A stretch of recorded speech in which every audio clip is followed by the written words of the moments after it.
This is Her Confidence, Her Way podcast, episode 33.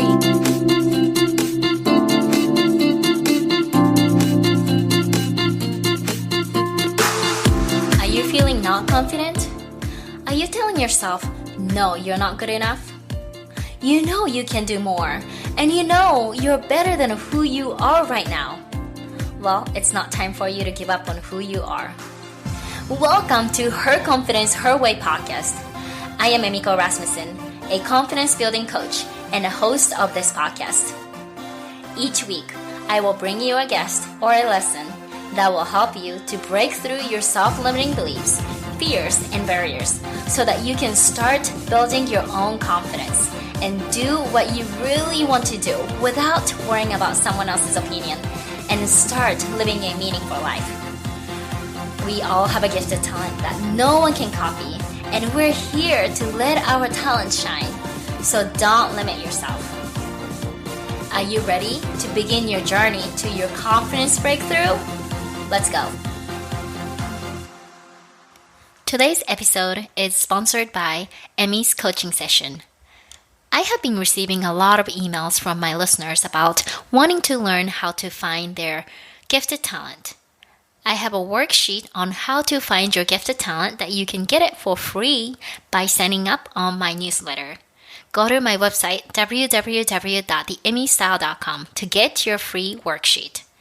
So 100% of the people who had used my worksheet and responded to my survey told me that they have found their gifted talent and they want more than just discovering it. I help you to realize your gifted talent and how to turn your talent into profitable business, or help you to use your gifted talent and how to stand out and advance your career. You are more confident when you're focusing on your strengths and using your gifted talent. If you want to learn more about my coaching session, go to my website www.theemmystyle.com and click on Work With Me tab. Hey ladies, how are you doing? And thank you so much for listening to this episode. My name is Emiko Rasmussen and I am your host. I am showing up every week to bring valuable lessons so that you can gain your self-confidence. And guess what? You're doing the same. You are showing up every week to listen to this podcast and growing yourself, developing your professional and personal skills. And you're building your self-confidence. So how about we just give each other air high five? All right, I have a super random question for you. And this is completely off subject. It's nothing to do with self-confidence. Okay? We recently installed this. It's a machine. It is kind of like Siri if you have an iPhone, but it's a product that is from Amazon. So this thing is called Alexa. So those who are possibly living in US, you might have heard. So it's so it's a machine or a device. It might be a better way to explain. And you can ask Alexa to do things. So you can ask Alexa to play a game, or turn the volume up if you have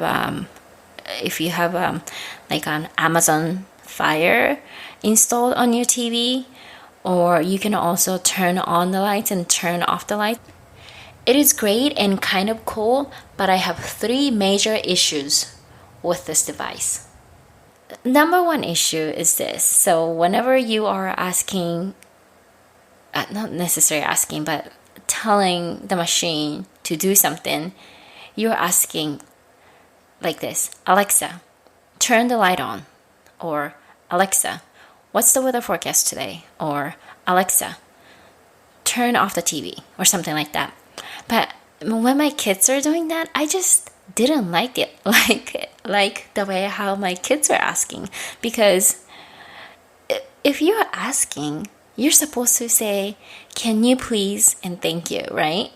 I know, it's just a machine, but still, I just did not like it. It's like demanding. And issue number 2 is the name Alexa. Why Alexa? Why does the machine's name have to be a female name? I changed or our house, I told my husband, I really don't like to call it Alexa.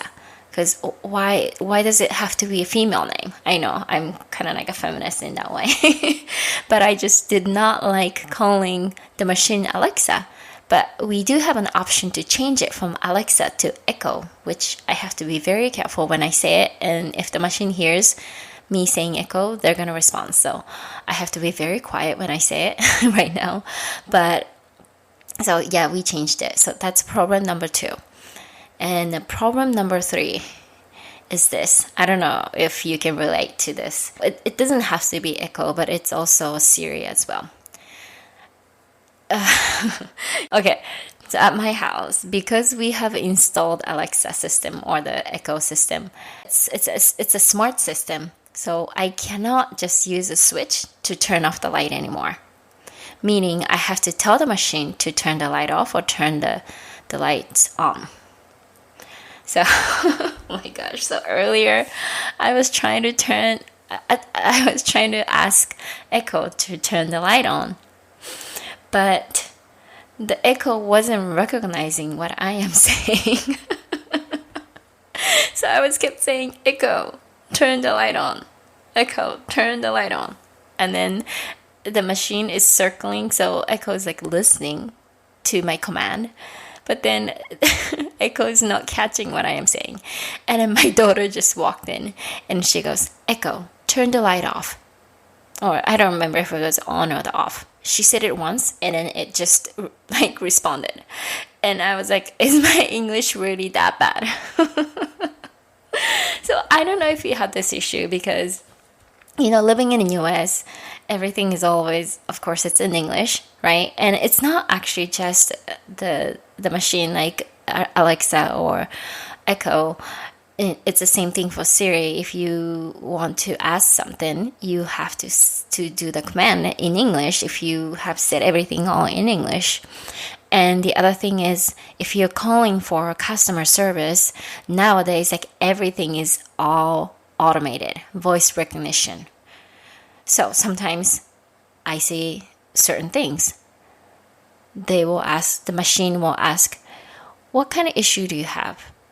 Say customer service or say this and say that, and then I say things and sometimes they don't recognize, and it is so frustrating. I'm like, I am trying to say it as much as possible. So even if I tell you that you don't have to have this perfect English to speak and communicate, but if you're communicating or you're talking to the machine, you kind of have to have a decent accent for English. Just sharing my frustration because it's frustrating. Anyways, so it's kind of off topic, but I wanted to kind of say it out loud because I know there are other people out there who are struggling this issue. Okay, so are you ready for the main topic for today? I know it took me for a while to get to the main topic, but sometimes I get to chat a little bit, right? So main topic is all about words that are taking you down your confidence. I have recently done a Facebook Live for lessons, and there are 6 words. One of the words, or it's not really a word, but it's more like a response. But there are 6 words that I really want you to be aware when you're saying things in English. And this is especially important because there's a quote that I said it in the lesson, but whether you think you can or you can't, you're right. And this is a very famous quote from Henry Ford. Whatever you're telling yourself you can or you can't, that's going to become a reality. And the same thing for whatever the word you're telling yourself, it also becomes a reality. I really want you to understand that concept because whatever you're saying, whatever you're telling yourself, you are telling yourself and you're believing whatever you're telling yourself. And it comes out to the reality. And it's very important if you're not really cautious about type of words you're saying or type of behavior you're taking, it really affects your self-confidence. And I have explained that in this lesson that I am about to share. So I want you to take a listen, and I am pretty sure you will catch some of the words that you're saying. And I do the same thing, and I'm still working on it. And I want you to join my journey to really practice and trying to be aware of certain words that you shouldn't be using, so that way you can build your self-confidence. All right, so here is the lesson that I have recently done through Facebook. Here you go. Hey everyone, how are you doing? A few months ago, I had an opportunity to speak in front of people as a guest speaker. And I was talking to one of the Japanese teachers who were visiting from Japan. So then we're having a conversation, and she said, well, I have been only working for 5 years with this high school. And I said, wow, you have been working for 5 years. You should be proud of yourself. And she realized, yeah, I shouldn't be saying that. So I wanted to share with you, there are 6 words that will take away your confidence. All right, so the first word that you do not want to use is, it might be a stupid question to ask, but once again, the first word that you don't want to use is, so before you're asking a question, I'm pretty sure you've heard somebody saying, oh, this may be a stupid question, but don't ask that. Just ask a question straight. You don't have to put that it might be a stupid question. Let others to decide. There is no such a thing as stupid question. There are people out there who are thinking the same things. So don't present yourself that you're stupid already, okay? Number 2, I am just. That's the one that I just told you about. So you can't say, oh, I am just I'm just a teacher, or I'm just a mom, I'm just a whatever. You don't want to just like down value or lower value yourself, okay? So you are who you are, and you have to be proud of yourself. So you need to remove the word just. Number 3, I only have, or I'm only this. So remove your word only. I only speak a little bit of English. Well, if you can speak English, then say, oh, I can speak English, and we'll see I can help you or not. You don't have to tell others, oh, I only do this, because whatever you're doing, that's your experience, that's your knowledge, that is your skills. So don't downplay yourself, okay? So number 4, I think I can do it. I think I can do it. Please, can you just say, yes, I can do it. It is okay. Just be confident. You don't have to do this all the time. I know I used to do this all the time. Yeah, I think I can do it. I know in my head I can do it, but I don't know why, but it just came out from my mouth. If you think you can or you can't, you're right. This is a great quote from, I think it's from Henry Ford. So whatever you believe, that's your word. So if you know you can do it, then say, I can do it. Okay, so number 5, that was nothing. So when somebody says, oh, thank you so much, that was so helpful, all what you need to say is, you're welcome. You don't need to say, oh, no, that was nothing. No, you did something, and then somebody appreciated you. So all what you need to say is, you're welcome, or no problem, or my pleasure. The last thing is, I am sorry, but why do you have to apologize? You don't have to. I've seen, or I've done this so many times, like, oh, I'm sorry, but can I do this? Well, if you think that the timing is a bad timing for you to ask, then just wait. Then you can ask question. Or you can't just say, I'm sorry, but I have something that I have, I'm sorry, but I have an idea. Well, then just present. Wait until someone stops, or wait until somebody is done speaking or talking. Then present yourself with confidence. I have an idea. Okay? So you don't have to apologize for things that you're not even due for apology. So that is all for today. I really want you to think about it before you speak. It's always a good idea to think, right? And I know you have to be really intentional about doing these things. So if you catch yourself doing that, that's great. You caught it. So that's the first step.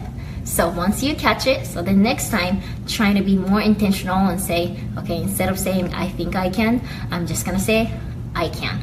If somebody said thank you, all what you need to do is, you're welcome. Right? Simple. All right? So thank you so much. And make sure if you haven't signed up for my newsletter, you can get a free worksheet to find or discover your gifted talent. So what are you waiting for? Sign up. I will be putting my link so that way you can get your free work for free. Free work for free. Free worksheet for free. All right. Thank you. Have a wonderful day. Bye. Before I let you go, I want to make sure that you have already checked out on an event that I truly believe that's going to help you to build your self-confidence. As a woman working in a busy workplace, it's difficult to find any time to think about yourself. But as you know, continuing to grow and educate yourself is incredibly important.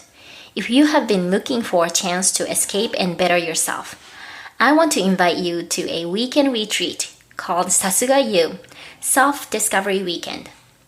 It's happening August 26th through 28th in Fukushima, Japan, and is exclusively for 10 women who are interested in increasing their confidence and learning how to communicate more effectively with themselves and others. You'll be coached by Helen Iwata and Rebecca Direct, both internationally renowned facilitators, while relaxing and refreshing with yoga and hot spring bath. This is also a great opportunity to support the local economy in Iwaki Yumoto, which has been suffering since the 2011 disaster. You can learn more about the retreat and register at sasugacommunications.com/retreat. You guys, spots are limited for only 10 women and the spots are already filling up really quickly. So I highly recommend you to go check it out and discover your new Sasuga You. Thank you so much for spending the time with me today. Make sure to subscribe to Her Confidence, Her Way podcast and leave a review, which will help this podcast to be more visible so that other women can find this podcast easily. For free monthly newsletter, free private Her Confidence, Her Way community, and learn how you can get free weekly lesson to help you build your self-confidence, go to www.theemmystyle.com. Ladies, you don't need a permission from someone else to believe yourself. Just be you, because you are amazing. Let's support each other and keep on building your confidence.